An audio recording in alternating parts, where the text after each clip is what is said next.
Damos la bienvenida a todos los amigos y numismáticos, historiadores, investigadores que tenemos en UNAM.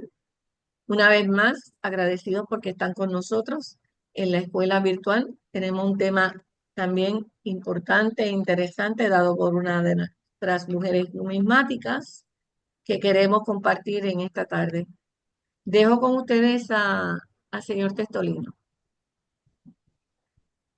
Saludos cordiales, estimados amigos. Sean muy bienvenidos a nuestra tercera clase de la Escuela Virtual Numismática de UNAM.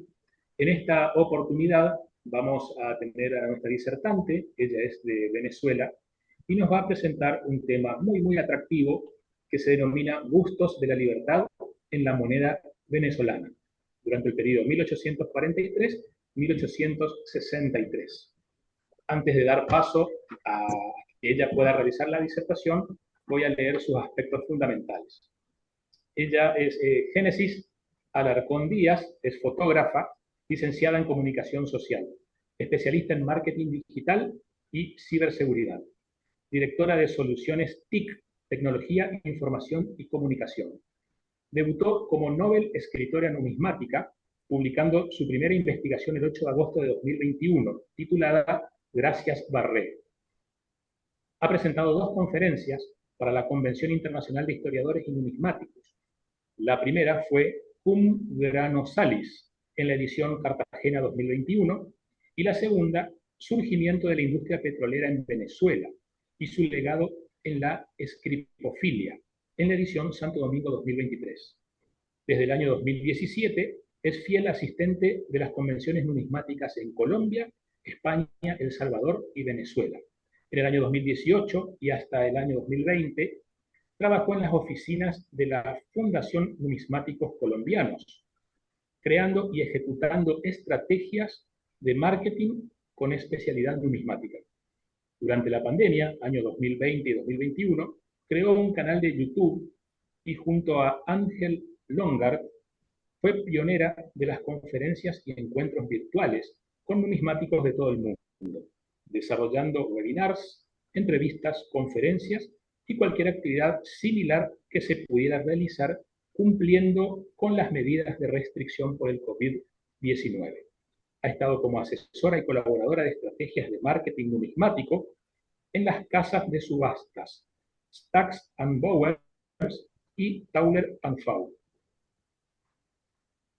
Actualmente trabaja dirigiendo el marketing de la casa de subastas Numisubastas, a su vez estableciendo con ellos una sociedad para la producción de eventos y convenciones numismáticas, siendo su última producción presencial y virtual la Convención Numismática Binacional Colombia-Venezuela. Y el presente tema fue el resultado del trabajo de investigación de la segunda edición del PIFI, que es el programa IFINRA para la formación de investigadores en el año 2024. IFINRA es una de las entidades más importantes numismáticas acá de Argentina, que es el Instituto Federal de Investigadores Numismáticos de la República Argentina. Bueno, el trabajo de hoy fue el trabajo final de ella, así que bueno, vamos a invitarla a que nos pueda brindar sus conocimientos acerca del tema que ha seleccionado para la investigación. Estimada Génesis, el tiempo es tuyo, así que bueno, vamos a estar gustosos de escucharte. Bueno, primero que nada, muchas gracias a la Escuela Virtual Numismática de la UNAM por esta invitación. Y como lo mencionaba, sí, el trabajo que les voy a presentar hoy es el resultado de mi investigación bajo la tutoría de Luciano Pesano, que lo realizamos durante el programa INFINRA, que es un programa que realiza el Instituto de Investigadores Numismáticos de la República Argentina. Es un programa gratuito y están todos invitados a inscribirse en las próximas ediciones. Okay, vamos a hablar sobre los bustos de la libertad en la moneda venezolana. En este trabajo hago una revisión de las personificaciones de la libertad expresadas en las monedas de cobre y plata venezolana, en el intervalo de tiempo entre 1843 a 1863, reafirmando la vinculación de la independencia venezolana con las revoluciones de Francia y Estados Unidos. Como entrada quiero presentarles estas bellas monedas y decirles que no fue una simple casualidad que el 29 de marzo de 1842 el Congreso de Venezuela dictar una ley para la acuñación de moneda de cobre aplicando en su artículo 3 conocimientos y costumbres heredadas en las revoluciones francesa y estadounidense.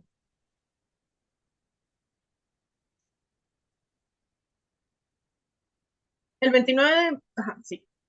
Esta es la ley de la que les acababa de mencionar, y en esta ley podemos leer: la expresada moneda llevará en el anverso el busto de la libertad, haciendo alusión a las monedas de 1 céntimo de la Primera República Francesa, que a su vez son una transformación de la imagen grabada en las medallas de libertad americana y libertad francesa, que estudiaremos más adelante.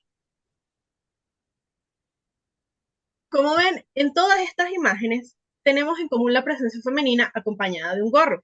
No sé si alguien me puede decir cómo se llama este gorro. A ver, no sé de casualidad el señor Miguel me Gorro puede decir. frigio. Gorro frigio, de Frigia. Ok, bueno, De la entonces Revolución Francesa. dejemos la respuesta como gorro frigio, pero vamos a profundizar en este tema porque se van a llevar una sorpresa.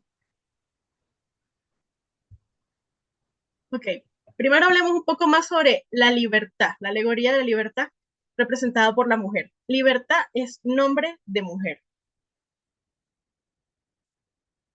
En esta diapositiva pueden apreciar las personificaciones de Libertas, Columbia y Marianne. Las tres coinciden en la posición de un gorro de tela suave. En el caso de Libertas podemos asegurar que es el Pileus romano, pero para Columbia y Marianne es difícil de precisar el estilo de gorro, ya que por su significación de libertad puede asociarse inmediatamente con el Pileus romano, que era un accesorio que se colocaba a los esclavos luego de afeitarles la cabeza en una ceremonia para su manutención en la antigua Roma. Pero en base a su diseño, también podría ser alguno de los siguientes estilos: un pileo griego, una barretina catalana, un gorro frigio o un gorro mitraico.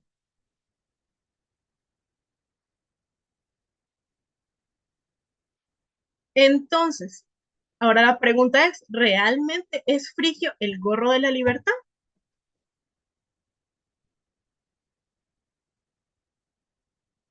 Mi tutor, Luciano Pesano, en su libro Las primeras monedas patrias y los orígenes del escudo nacional, haciendo referencia a la República Argentina, propone lo siguiente.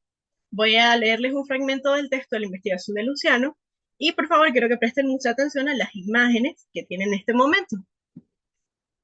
Cuando los revolucionarios franceses y luego las autoridades de la República adoptan el gorro como emblema de la libertad, no utilizan de forma generalizada el diseño del gorro frigio, propiamente dicho, ni tampoco el del pileus. Se trata más bien, creemos, del gorro con el que es representado el dios Mitra de origen persa, el cual, aunque declara reminiscencias frigias, se diferencia de aquel en cuanto carece de la prolongación posterior y de los apéndices laterales. Es muy probable que los revolucionarios franceses hayan adoptado el diseño del gorro mitraico, que por su difusión en el mundo greco-romano era de inspiración más clásica que el gorro frigio, pero con el claro significado libertario del peleo romano. ¿Okay? Entonces, como pueden ver, tenemos acá el escudo de la República Argentina, tenemos un gorro y tenemos una estatua de Mitra. Vamos a pasar a la siguiente diapositiva. Ahora vamos a comparar los gorros de los que les acababa de hablar. Al mismo tiempo, en su trabajo, Luciano citó a la profesora Elena Bagui, quien señala que A. E. Gibelin en 1796 advirtió el error, agregando que en las tierras orientales como Frigia no se cantaba la libertad y no eran regiones donde se hubiera desarrollado régimen participativo, constituyendo una asombrosa contradicción político-histórica la adopción del gorro frigio como símbolo republicano. Acá en la diapositiva tenemos un denario de Bruto, donde hay un pileo en medio de los puñales que le quitaron la vida a Julio César. En el centro de la diapositiva tenemos un hombre vestido de frigio. Se dan cuenta, el gorro cuelgan como si fueran, yo lo llamo muy graciosamente como las orejitas de los perros, cuelgan dos apéndices. Mientras que en el gorro de la figura que está a la derecha está la estatua de Mitras y se dan cuenta, el cabello está suelto, no hay apéndices laterales. Pero lo que sí tenemos es un apéndice en la parte superior que se parece mucho al que vamos a encontrar en las imágenes que vamos a trabajar en esta investigación.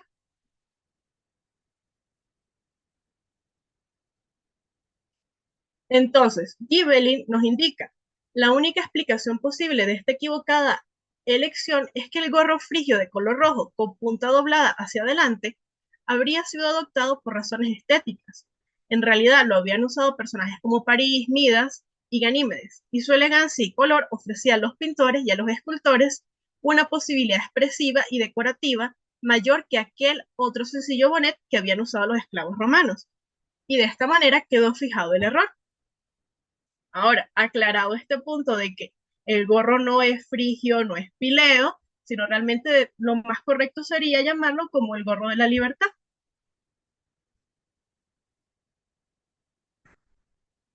Ahora sí podemos hablar de la personificación y el gorro de la libertad en Venezuela.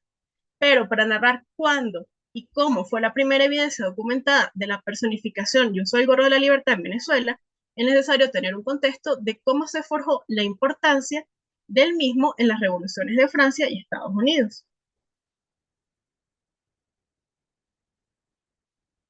El gorro de la libertad apareció en los primeros años de la Confederación Estadounidense, acompañando a Columbia en las monedas conocidas como Inmunis Columbia.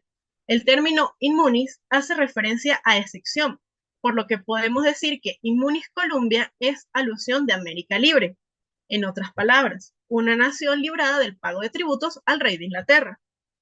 El ya citado autor Luciano Pesano, en su investigación, afirma la influencia del gorro de la libertad en la Revolución Americana, rastreando su utilización desde 1765. Pero aun cuando estas manifestaciones ya eran popularmente conocidas, no fue sino gracias a los movimientos independentistas de Francia cuando la alegoría de una figura femenina tocada con gorro alcanzó su paroxismo.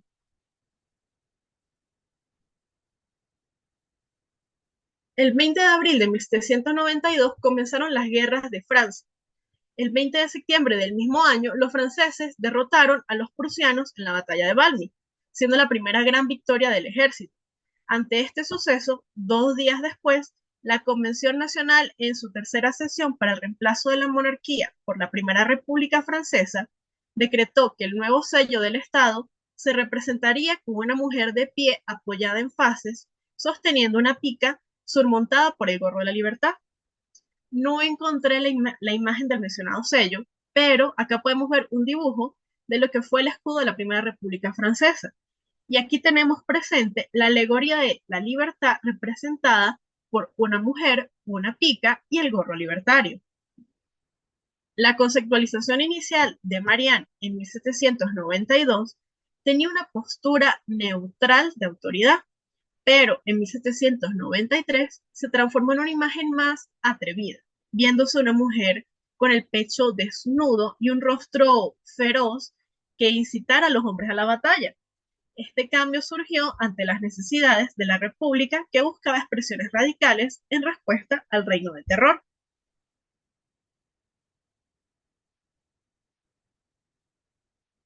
La Embajada de Francia en Venezuela presenta en su página web una reseña titulada Historia de la relación bilateral, que cuenta cómo 2 héroes de la independencia venezolana estaban particularmente marcados por los acontecimientos que atraviesa Francia en esa época. El primero de estos hombres es el general Francisco de Miranda, quien se destacó en la batalla de Valmy al lado de los revolucionarios franceses, y por esta razón tiene su nombre grabado en el Arco de Triunfo en París. Y el otro hombre que aparece en la reseña es el libertador Simón Bolívar, quien durante sus viajes a Francia en 1802 y 1804 está particularmente inspirado en la figura de Napoleón Bonaparte. Y asimismo, la reseña nos indica sobre la ocupación de España por la Francia napoleónica, brindando apoyo a los criollos venezolanos para que buscaran la emancipación de Madrid y apoyaron la creación de la Junta Suprema de Caracas en 1810. El contacto directo de Miranda con la Revolución Francesa se tradujo en ideales como la creación de la bandera, que fue aprobada por el Congreso de Venezuela el 9 de julio de 1811, siendo este símbolo el primer documento de Sudamérica y por ende también de Venezuela donde se utiliza la alegoría de mujer y el gorro de la libertad. Es importante destacar que la efigie femenina en esta propuesta está representada por una india, que Luciano Pesano la describe como de la siguiente manera. torcidesnuda, cubierta únicamente por un faldellín de hojas, penacho de plumas, ajorcas de colores en los brazos y un carcaj terciado a la espalda. La india aparece sentada sobre un barranco a la orilla de un caudaloso río. Lleva en su mano derecha una corona de laurel y en la izquierda una lanza en cuyo remate cuelga un gorro de la libertad. De la descripción de Pesano, lo único que yo cambiaría es el término de una india sentada en el barranco a la orilla de un río, más bien por el de una india en las costas del Mar Caribe o en el grandioso lago de Maracaibo.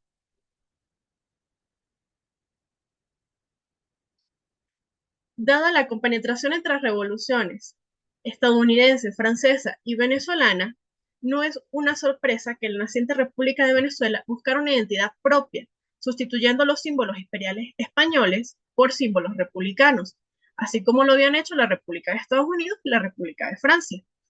El investigador Fernando Barriga del Diestro, en su archivo Heráldica y Sigilografía en la Independencia y en la República de Colombia, expone que en el sello del almirantazgo venezolano sucede una peculiaridad de dos alegorías que se encuentran en el mar, la efigie india y su homóloga de estilo europeo, ambas personificaciones de libertad. En esta diapositiva quiero hacer como una pausa porque creo que es una representación muy poderosa. Acá podemos ver cómo dos figuras están interactuando. Es como si pudiéramos ver que se quieren intercambiar los gorros, son figuras que se conocen, que son familiares. Es como una hermana que está recibiendo a la otra, una hermana que está dándole la bienvenida. Creo que tiene muchísimo valor este sello. Ok, ahora sí, pasemos a la siguiente diapositiva.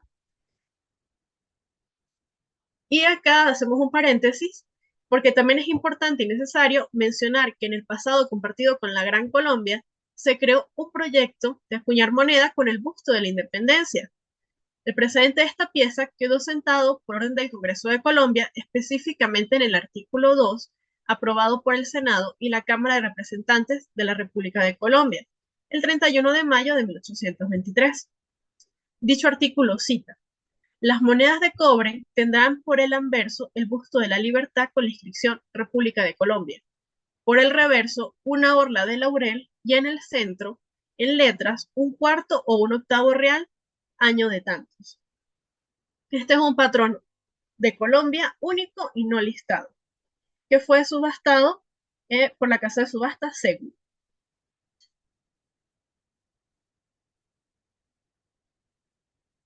Ahora, con todo este contexto, retomaremos las imágenes que vimos al comienzo de la presentación y analizaremos la libertad en la numismática estadounidense y francesa como insignia de inspiración en la numismática venezolana. Las medallas Libertad Americana y Libertad Francesa, la primera ideada por Benjamin Franklin, acuñada en marzo de 1782, y la segunda, hecha en Francia en 1792, claramente inspirada en el anverso de la primera, son las precursoras del concepto de una mujer acompañada del gorro de la libertad como símbolo de nación libre. De la indagación de Pesano es importante detallar lo siguiente y procedo a leerles un fragmento de su investigación. La medalla llamada Libertad Francesa, pieza francesa de 1792, cuyo anverso recuerda de inmediato a la medalla Libertad Americana, pero con una diferencia sustancial: el gorro de la libertad no es el pileos en su versión estadounidense, más correcta con la forma romana, sino el frigio o bien el de mitra. La pieza demuestra una contundencia que el simbolismo, la pieza demuestra con contundencia que el simbolismo que revisten ambos diseños del gorro es uno solo: libertad, y que solo por razones estilistas se decidió en Francia, probablemente por artistas de la talla de David y Dupret, adoptar el diseño clásico oriental mitraico, o que algunos llaman frigio.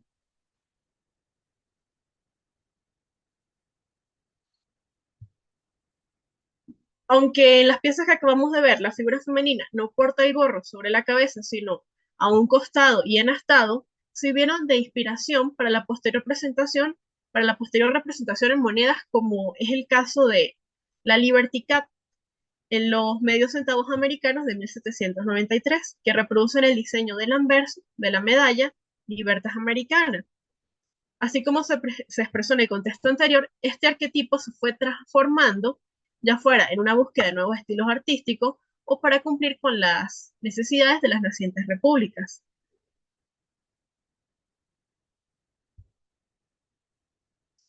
Continuando con algunos apuntes del trabajo de Luciano Pesano, rescato otro fragmento de texto y se los leo.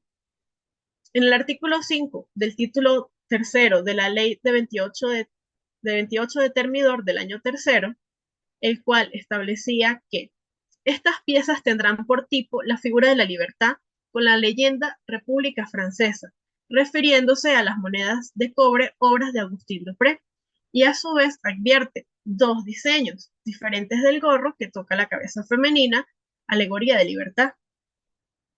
Por un lado, el que aparece en los 5 céntimos acuñados desde el 24 de septiembre de 1795, en los décimos acuñados desde el 5 de julio de 1796 y en los 2 décimos acuñados a partir del 16 de mayo de 1796, que se trata del auténtico gorro frigio, que cubre la parte posterior de la cabeza y tiene los dos apéndices laterales. El segundo tipo de gorro que apreciamos en las piezas de 1 céntimo, acuñados desde agosto de 1796, que se asemeja al diseño imperante en Francia, similar al gorro de mitra. Con la fotografía de estas monedas lo que podemos asumir es eso, de que realmente fue un cambio de estilismo entre si era un gorro mitraico o un gorro frigio, pero el significado siempre se ha mantenido intacto. El significado del gorro es libertad. Y más adelante se van a sorprender con la similitud que tienen estas monedas francesas con las monedas venezolanas.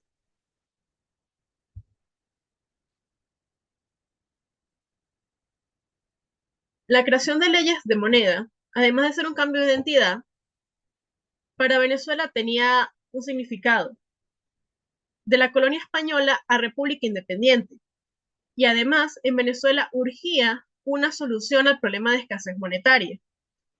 Manuel Rojas Aponte, en su escrito y conferencia Venezuela 1830-1873, El país sin moneda, enuncia: el caso de Venezuela entre 1830 y 1873 es único en el hemisferio, un estado recientemente emancipado que no contó con una moneda nacional suficiente para cubrir los requisitos mínimos de la economía, ni siquiera de la sociedad.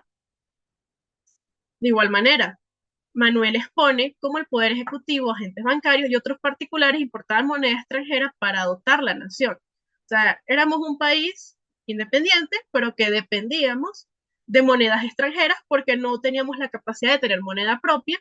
Y un detalle que también menciona Manuel en su conferencia es que este hecho de no tener una moneda propia, de no tener una casa de moneda en Venezuela, tenía un trasfondo, y es que realmente en el intercambio de traer monedas y llevarlas de la capital a zonas remotas, ganabas un porcentaje.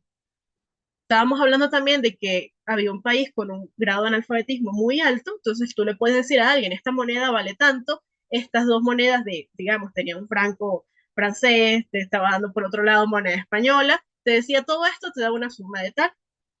Y por otro lado me llevaba las monedas de oro y le dejaba yo las monedas de plata, las sacaba del país, traía más moneda de plata, y en eso estuvo el juego durante un buen tiempo.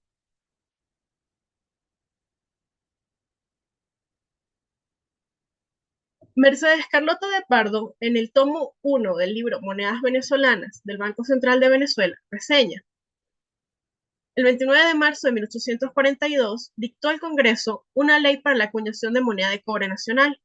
Se dio orden al ministro de Venezuela en Londres para ordenar la acuñación en la Real Casa de Moneda de aquella ciudad.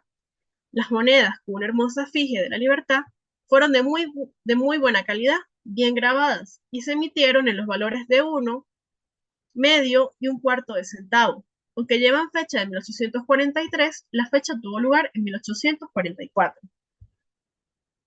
Acá podemos ver el cono monetario de las monedas a las que acaba de hacer referencia Mercedes Carlota de Pardo. Con la circulación de los centavos venezolanos se derogó el decreto sobre la importación de centavos y las monedas nacionales de cobre de 1843 fueron las primeras acuñadas con la inscripción República de Venezuela. El diseño que pueden apreciar en la diapositiva es un diseño de William Wyon, uno de los mejores grabadores de la época, reconocido entre los coleccionistas de monedas y medallas gracias a su extraordinaria producción y habilidad. En la propuesta de Wyon se aprecian todos los elementos contemplados en el artículo 3 de la Ley de 29 de marzo de 1842.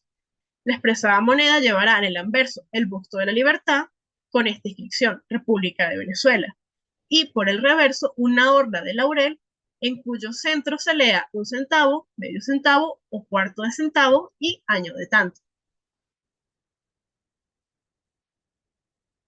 Como ya se ha enfatizado, la efigie tocada con el gorro de libertad es un legado de la Revolución estadounidense y la Revolución francesa. Por eso no es de extrañar las múltiples características compartidas entre los estados venezolanos, los estadounidenses y los franceses. Además de ser una corriente artística del momento, el principal uso del busto de la libertad era para oponerla a la figura de los reyes que aparecían en las monedas españolas. Y como les había comentado hace unas diapositivas atrás, el parecido entre las monedas de Venezuela con las monedas de la República Francesa es increíble, es demasiado, por no decir que casi que estaban en un Génesis, plagio. Génesis, yo creo que eso fue una réplica, básicamente, una réplica de las monedas francesas con las venezolanas, ¿no? En ese periodo de la historia, ¿no? Sí, o sea, podemos hablar incluso de las modas actuales, de las corrientes. Bueno, en esta época estábamos hablando de las monedas. Y más adelante vamos a ver otro par de grabados y de su evolución.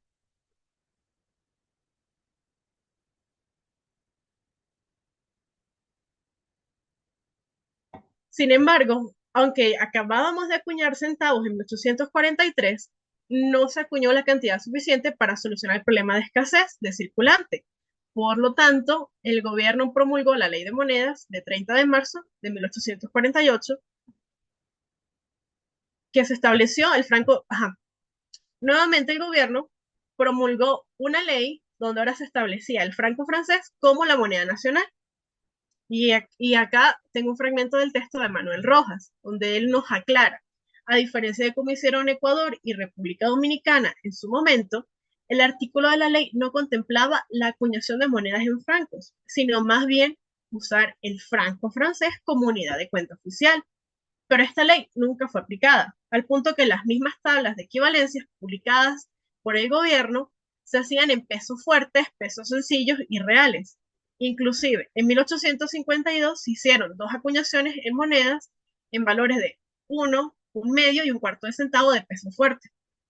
Es decir, en Venezuela tenemos un problema similar al problema de hoy en día. Estaba circulando moneda de otros países y cada una con una equivalencia diferente. Estamos hablando no solamente del valor que representaba la moneda, sino también el valor que tenía el metal, la diferencia de peso entre uno y el otro. Teníamos una mezcla muy, muy, muy compleja. Y aunque el gobierno publicaba las tablas oficiales de equivalencia, realmente estas tablas, cuando ya llegaban, habíamos vuelto a cambiar de moneda. Teníamos nuestra propia acuñación por primera vez, pero resultó que era demasiado pequeña para cubrir las necesidades, y entonces se vuelve a establecer que se podía importar moneda. Todo un desastre, podrán imaginar el país. Yo diría que un desastre un poquito peor al actual. Entonces, Manuel nos acaba de hablar de que en 1852 se hicieron dos acuñaciones de monedas, y estas acuñaciones a las que Manuel hace referencia, unas se les conoce como monedas Hitton y otras que se realizaron sin marca y quedaron en el anonimato se conocen como monedas no Hitton, y más adelante vamos a ver sus imágenes. Mercedes Carlota de Pardo habla de la memoria de Hacienda de 1852, indicando que las monedas tienen las mismas características de las acuñadas con fecha de 1843, excepto por algunas pequeñas variaciones. Y nos cuenta lo siguiente: existen en la colección del Banco Central de Venezuela piezas de un centavo de 1852 con la palabra Hitton en la base del cuello de la libertad, lo que indica que fueron acuñadas por la firma Ralph Hitton e Hijos, del cuño de Birmingham, en Gran Bretaña.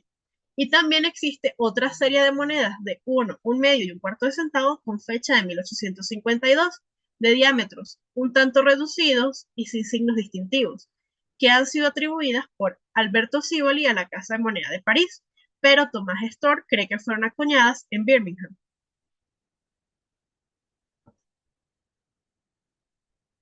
A continuación, en esta diapositiva pueden ver las imágenes de las Eaton's Mint, que fueron creadas para Venezuela en 1852. En una entrevista que tuve con Manuel, él me comentó que su teoría es que la Kennedy and Hunt encargó sus 10,000 pesos en la Eaton's Mint y Robert Sayers ordenó sus 20,000 pesos posiblemente a la Birmingham Mint o a la Casa de Moneda de Londres, y estos a su vez subcontrataron con otra seca. Por esto las variaciones en las monedas. Estas son las monedas Eaton. Pueden ver que están identificadas en la base de los bustos.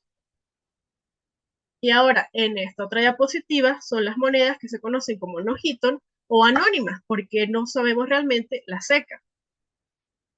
Para Manuel, la teoría de Alberto Sivoli de que las no Eaton fueran hechas en París queda totalmente descartada, pues todas las piezas de la Casa de Moneda de París siempre presentan las marcas de dicha casa, y la evidencia documenta o determina que la primera vez que París realiza monedas para el extranjero fue en 1858, y eso lo vamos a ver más adelante, porque casualmente es con Venezuela.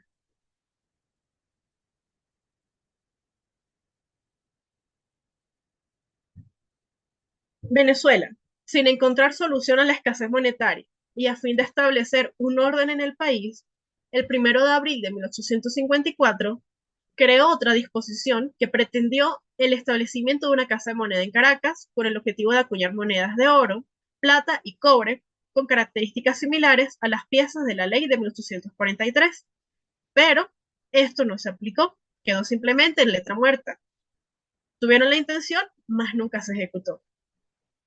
Entonces, ante la imposibilidad de establecer una casa de moneda en Caracas y con la apremiante necesidad de tener un cono monetario propio, en un nuevo esfuerzo se crea la Ley de Monedas del 23 de marzo de 1857, la cual dicta que se acuña en el exterior la moneda nacional. Este contrato de acuñación lo recibió la Casa de Moneda de París, siendo la primera vez que dicha seca hace monedas para un país en el extranjero y la primera relación comercial entre dicha casa y Venezuela. Desde 1855, Desiré Albert Barret desempeñaba la labor de grabador principal en la Casa de Moneda de París. Por lo tanto, le correspondió asumir la responsabilidad de lo fijado en la Ley de Monedas del 23 de marzo de 1857. Y para ello, quiero que detallen muy bien lo que están viendo en este momento. Para ello, Desiré Albert Barret retomó las ideas de su participación en el concurso de 1848 convocado por la Segunda República Francesa, que buscaba elegir un nuevo rostro de Marianne, cuyo diseño debía saltar los valores republicanos en las monedas.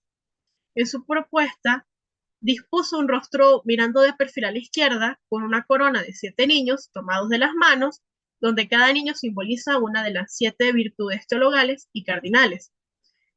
Es decir, o sea, anteriormente habíamos visto lo que fue casi una copia del busto, y lo que va a ser la moneda venezolana en un futuro que creíamos única, nuestra, una representación, viene a ser nuevamente una transformación de una moneda francesa, de una propuesta que había hecho Desiré Albert Barret, y que bueno, como cada quien lo quiere interpretar de manera triste o de manera fortuita, se convierte en la moneda venezolana. Eso lo vamos a ver en la siguiente diapositiva. Antes les quiero leer lo que reseñó el portal Cheer Info, y es lo siguiente: sin duda, uno de los ensayos más hermosos jamás creados, y su iconografía transmite muchos mensajes. En el anverso, la República está representada por una cabeza de mujer, radiante y coronada por un círculo de niños tomados de la mano. En el reverso, observamos una peculiaridad. El 4 de 1848 está invertido. El lema recuerda los tiempos heroicos de 1789. La corona de laurel y roble representa el nuevo régimen como victorioso y promete un largo futuro.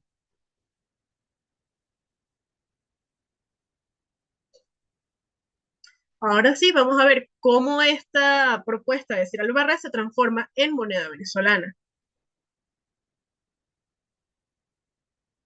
Este hermoso trabajo de Barret, aunque no ganó el concurso en 1848, pero su visión de alegoría de libertad sí trascendió, y con algunas modificaciones pasó a convertirse en su primer proyecto para la moneda venezolana. El nuevo trazado sustituyó la corona de 7 niños por una corona con la palabra libertad y anexó 7 estrellas para representar las primeras provincias que declararon la independencia: Caracas, Barinas, Cumaná, Barcelona, Mérida, Trujillo y Margarita. Esta propuesta fue enviada al gobierno de Venezuela para solicitar aprobación, y una vez se recibió la respuesta de aceptación, la Casa de Moneda de París la acuñó en 1858 en denominaciones de medio real, un real, 2 reales y 5 reales. Dichas piezas, además de ser el primer diseño en grabar la palabra Barret en el cono monetario venezolano, son las primeras monedas en incluir el escudo de la República de Venezuela.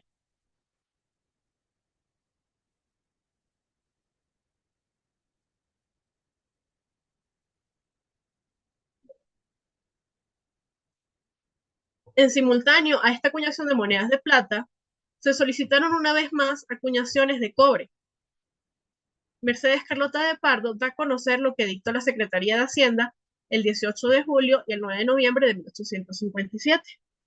El 18 de julio de 1857 se contrató con los señores Fortunato Carballa y Kennedy Hunt la acuñación de 25.000 pesos fuertes en moneda de plata, del tipo de la República.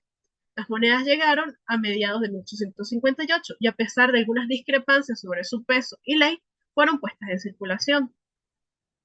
Y el 9 de noviembre de 1857 se rectificaron las condiciones en que debían de acuñarse las monedas de cobre ordenadas a principios de aquel año. Esta acuñación se llevó a cabo en 1858 en Birmingham, Inglaterra. Las monedas llevan la palabra Hitton, bordeando la base del cuello de la libertad, rodeado de un manto. Su módulo se redujo a 25 milímetros y tienen la inscripción Libertad en bajo relieve. Llegaron a Venezuela en julio de 1858 y, al igual que las de plata, su peso fue motivo de controversias, lo que dio origen a una rectificación de la ley por la cual se fijó definitivamente el peso de la moneda de cobre en 750 centígramos.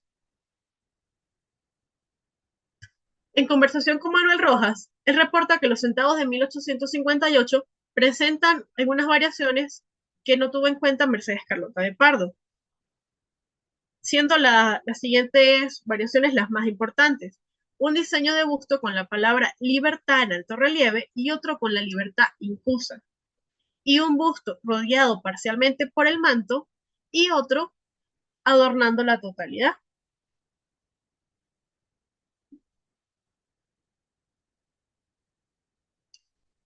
No obstante las leyes de 1857, el circulante seguía siendo escaso. En consecuencia, en 1859 se autorizó a Pardo y Cía para hacer una acuñación en la Birmingham Mint por otros 20.000 pesos en centavos de cobre, con características similares a los de la ley de marzo de 1842, pero ahora con las fechas 1862 y 1863, y la inscripción Libertad en alto relieve. Estas monedas de 1862 y 1863 fueron los últimos centavos de cobre que acuñó Venezuela, últimas piezas del cono monetario con una figura femenina tocada por el gorro de la libertad.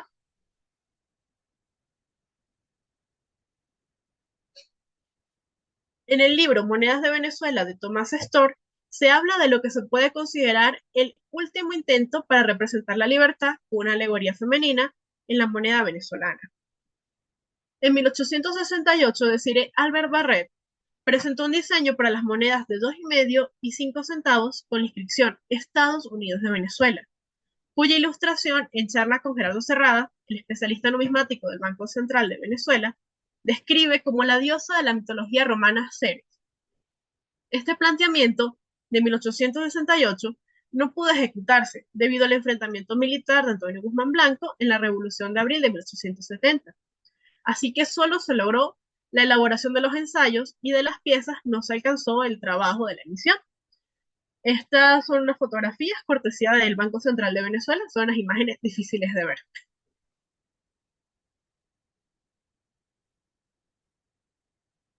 En resumen, este trabajo de investigación podemos decir, en Venezuela solo se acuñaron regularmente centavos de cobre entre 1843 y 1863, así como un medio, un cuarto de centavos en 1843 y 1852, y una escasa acuñación de moneda de plata en 1858. A pesar de la compleja situación en que se encontraba el país y su poca credibilidad para formar relaciones comerciales internacionales, en 1873 la Casa de Moneda de París, sin importar todas las vicisitudes que ya habían tenido con Venezuela, aceptaron el encargo de la Ley de Monedas del 11 de mayo de 1871. Esta normativa decretó un nuevo cono monetario conocido como el venezolano, para hacer, como decir, un borrón y cuenta nueva de todo lo que había pasado anteriormente. El ejecutor para este proyecto artístico fue nuevamente Desiré Albert Barré, creando por primera vez la emblemática efigie de Simón Bolívar, que adornó el cono monetario desde su entrada en circulación en junio de 1874 hasta agosto de 2021. Después de haber pasado por varios intentos de representar la libertad con alegoría femenina, Venezuela encuentra su máxima expresión de libertad en la efigie del libertador Simón Bolívar. Con la creación del venezolano se pone fin a las leyes de moneda y a las alegorías femeninas de libertad. Y sin duda alguna, la mayor representación de independencia para un venezolano es Simón Bolívar. Indudablemente en la historia venezolana no hay mejor manera de representar la libertad que con el busto de Bolívar. Y bueno, los quiero dejar con el tema de Bolívar porque allí comienza lo que fue mi primer escrito y mi primera investigación, que se titula Gracias Barret, que es un recorrido donde amplío lo que acabamos de hablar, no solamente hablo de la alegoría femenina, sino hablo de otros intentos de moneda para solucionar el problema de escasez en Venezuela y sobre todo el trabajo que tuvo el país de la mano con la Casa de Moneda de París. Para quienes deseen leer el trabajo, deseen tener mayor información, aquí están mis datos de contacto y no sé si hay algunas preguntas o comentarios en la sala. Excelente, Génesis. Gracias por tan bien ilustrada e informada investigación. Te felicito. Cualquier persona que tenga comentarios o preguntas, este es el momento.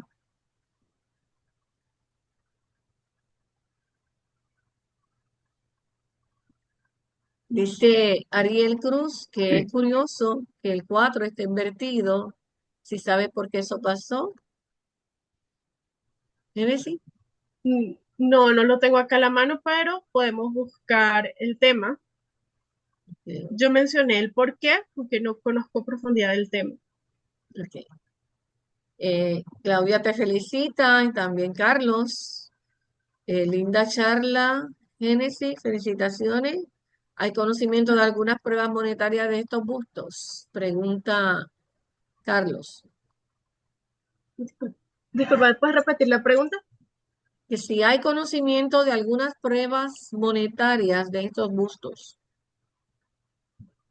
No, hasta ahora son solamente las imágenes que vieron en la presentación. O sea, de las pruebas fueron las que lograron ver allí. Y Carlos Gallego, excelente exposición, Génesis, impecable.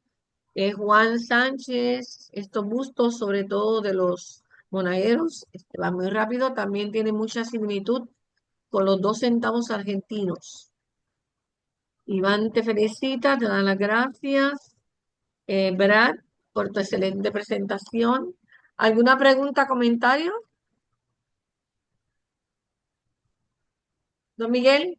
Sí, a propósito del gorro de la libertad, o del gorro que muchas veces llamamos frigio o de Ujú. frige, la Constitución Dominicana de 1844, al describir el escudo dominicano que aparece en la Constitución, establece lo siguiente: las armas de la República Dominicana son una cruz, a cuyo pie está abierto el libro de los Evangelios, y ambos sobresalen de un trofeo de arma en que se ve el emblema de la libertad. Y es el gorro de la libertad. Cuando dice emblema de la libertad se refiere al gorro, enlazado con una cinta en que va la siguiente divisa: Dios, patria y libertad, República Dominicana. O sea, la Constitución Dominicana establece que es el emblema de la libertad, o el gorro de la libertad, o el símbolo de la libertad que venía de la Revolución Francesa. Ok, o sea que está bien definido. Pero también Sí, muchas veces creo sí, que correcto. lo he escuchado desde El Salvador, donde no lo llaman frigio, sino el gorro frigio.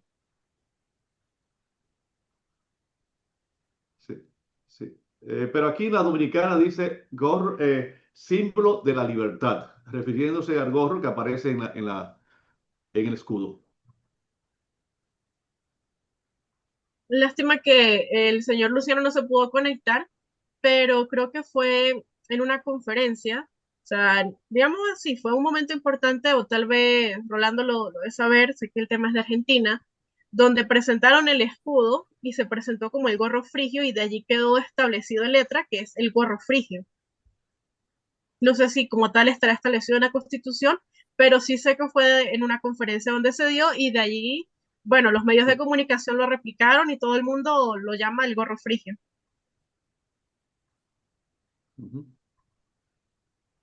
¿Alguna otra Sobre lo pregunta? de, aquí tengo lo de por qué, o sea, no por qué, sino aquí está un poquito más de información, lo del 4. En el reverso observamos una peculiaridad, el 4 de 1848 está invertido. El lema recuerda los tiempos heroicos de 1789. Entonces, tocaría ahorita investigar un poco más a fondo sobre este lema en la República Francesa. ¿Algún otro comentario o pregunta?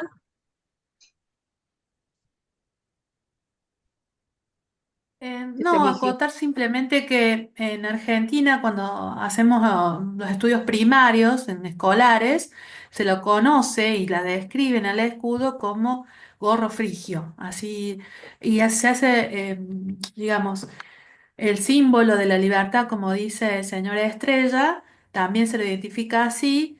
Y en los estudios posteriores universitarios hace referencia al cuadro de David con la imagen de la libertad en la obra de arte de David, ¿sí? Pero la formación escolar es el gorro frigio. Simplemente eso.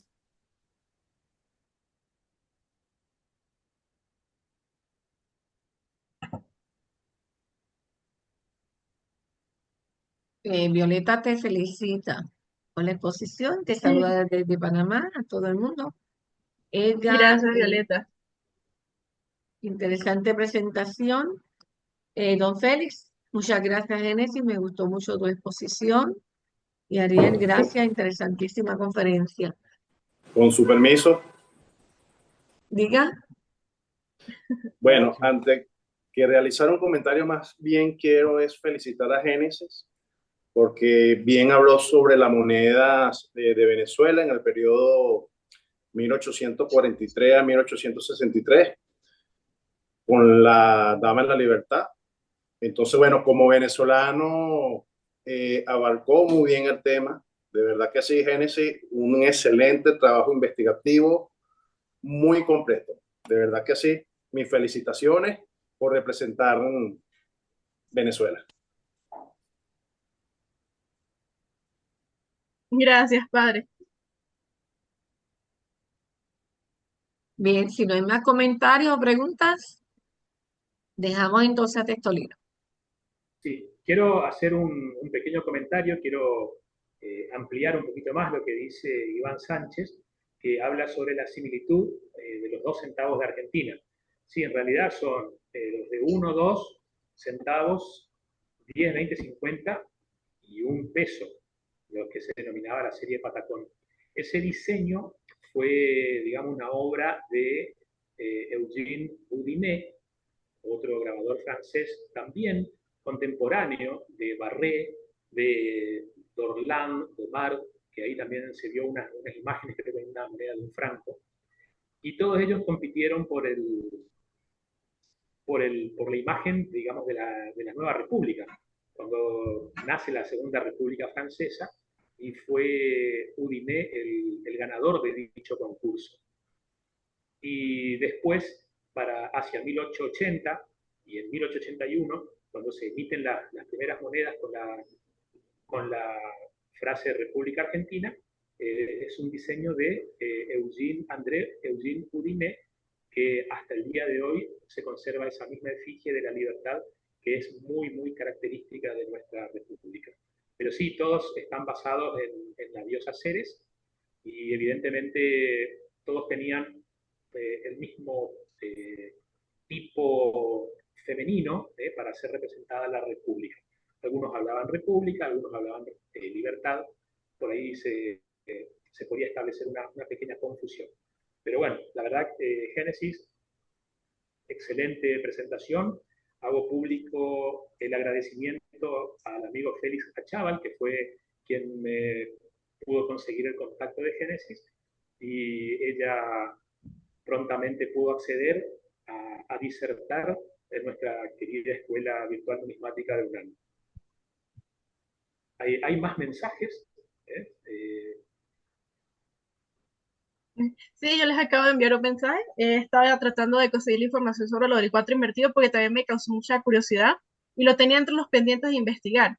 Solo encontré que aparece en la noche del 4 de agosto de 1789, la Asamblea Constituyente Francesa votó unánimemente la abolición del feudalismo.